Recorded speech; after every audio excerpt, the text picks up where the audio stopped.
Next on Newsmax Prime for Friday, May 1st. It's May Day, and Baltimore deals with its distress. 6 cops now charged in the death of Freddie Gray. Is it a call to justice or a rush to judgment? Meantime, she's been called the Mother Teresa of the Mideast. So why has the State Department denied a visa to Sister Diana? Coming up, how you can help the nun. Plus, this weekend features a title fight, the Kentucky Derby, and a box office blockbuster. Prime numbers will add it all up as Newsmax Prime starts right now.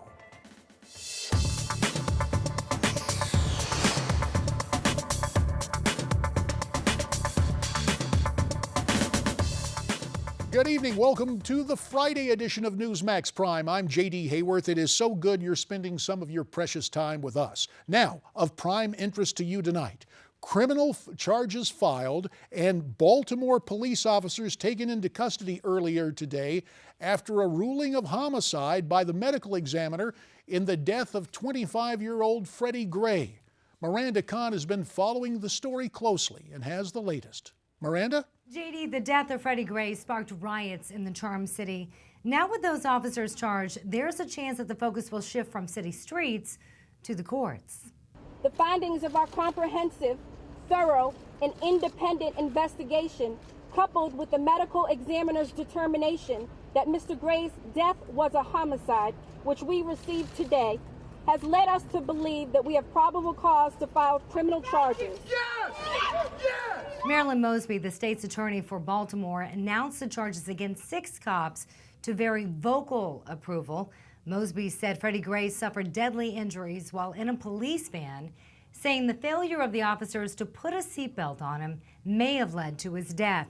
There's no debate that it led to civic unrest earlier this week, but Mosby is now appealing for calm in the wake of these charges.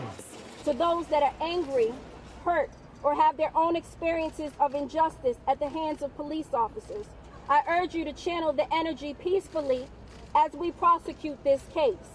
I have heard your calls for no justice, no peace. However, your peace is sincerely needed as I work to deliver justice on behalf of Freddie Gray. President Obama made his own pronouncement when meeting with reporters at the White House. Justice needs to be served. All the evidence needs to be presented. Those individuals who are charged obviously are also entitled to due process. What I think the people of Baltimore want more than anything else is the truth. But if that truth is at odds with the views of the rioters, there's a genuine concern that what we saw earlier this week might just be a prelude to further violence. JD? Thanks, Miranda. Let's go in depth now with Congressman Peter King of New York. Pete serves on the House Committee on Homeland Security. He joins us by phone. Also with us, Skyping in from Northern Virginia, Ron Hosko, former FBI Assistant Director, who serves now as President of the Law Enforcement Legal Defense Fund. And from Newsmax LA, our good friend Newsmax contributor Larry Elder. To all of you, thanks for being here. First, to my old congressional colleague Pete King. Pete, you heard the prosecutor. Is this part of the judicial process or part of the political process based on what she had to say today? I thought her statement was very political. Listen, what happened here was obviously tragic. It demands a full investigation. The whole impression generated by the media and by the political people in Baltimore was that there had to be a decision made by a certain date. They didn't want to wait until an exhaustive investigation was done. So in the end, this could end up hurting the prosecution if they rush too quickly without getting all the evidence. And there is something somewhat unseemly, though, about seeing people demonstrating in the street, demanding an indictment. Then they're coming out in public and announcing the indictment and people cheering. It has too much, to me, the atmosphere of a spectacle. Having said that, what happened here was tragic. If it's criminal, the officers have to be prosecuted.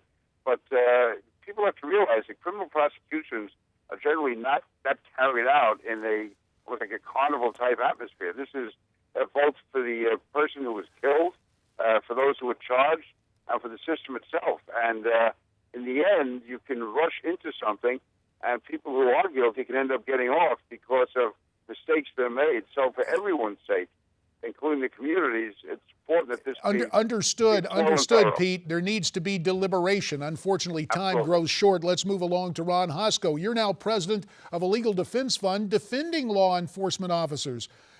Your background on this, Ron, and what do you think of the way these charges were leveled so relatively quickly? Well, JD, the congressman is right on the mark. There was some, significant speed and great pressure put on the politicians and the prosecutor to move very quickly, and by some in the community to bring an indictment, to bring calm back to the streets of Baltimore.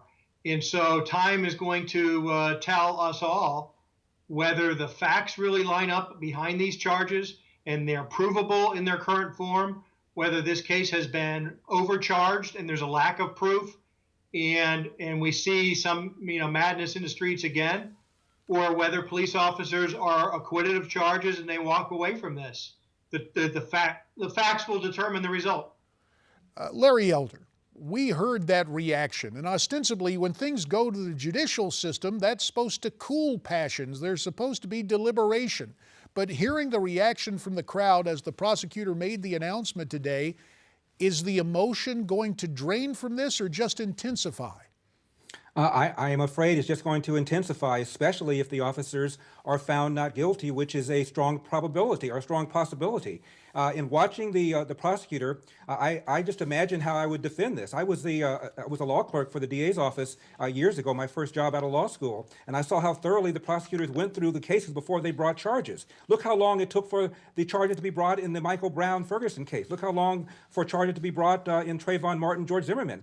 They took a lot longer. This was significant pressure on her to bring, in my opinion, an indictment to appease the community. Angela Corey, the prosecutor in the George Zimmerman case, by the way, is up for re-election next year. No one's even talking about the fact that she lost the George Zimmerman case. So it's far more prudent to bring the case, lose it, than not to bring it and have to defend it later on. Well, it's interesting to get your perspective as an attorney, and let me return to Ron, because as I understand it, the Fraternal Order of Police in Baltimore is asking the state's attorney, Marilyn Mosby, to appoint a special prosecutor because of her personal connection to the Gray family's attorney and her marriage to an elected official. In your opinion, Ron, should the state's attorney recuse herself? Well, JD, we encountered this too after, in the wake of Ferguson, with the DA down there, Mr. McCullough. As you recall, his father had been killed in a crime. His father was a police officer, and there were those in the community there that thought he was unfit to investigate and move forward with the case. As I understand it, there is no statute that requires her to recuse herself or to appoint a special prosecutor, and she's going to have to live with whatever decision she makes. Certainly, the defense team will move for a change of venue. With all these events in Baltimore, it won't happen tomorrow, but certainly the defense team will be looking to try this case and move it forward somewhere outside of Baltimore where some of these political pressures don't exist. Fair enough. About a minute remains. Not a change of venue, but a change of topic, a related topic, actually. Pete King, before we end this, we have to ask you about exception you took to Hillary Clinton and her pronouncement on race relations and crime and justice in America. Let's listen first to what Mrs. Clinton had to say, and then we'll get your reaction. We have to come to terms with some hard truths about race and justice in America. And Pete, she essentially condemned the criminal justice system. She says it's time to end mass incarceration. Do you believe we are having a judicial system threatened by a kind of racial quota? 40 seconds. Yeah, for instance, like the fact that Hillary Clinton will talk about there being more African-American stops than whites. Well, the fact is that the crime rate, for whatever reasons, is much higher in the African-American community. She talks about police in New York how they choked a man to death on the streets for selling cigarettes. Well, the fact is the grand jury exonerated police officer in that case. The fact is that the chief of the department who sent the cops in was African-American. He did it because African-American businessmen wanted that person removed, and the commanding officer was an African American. And we will have to end it right there. Peter King, Larry Elder, and Ron Hosko, you have our thanks. We're coming right back.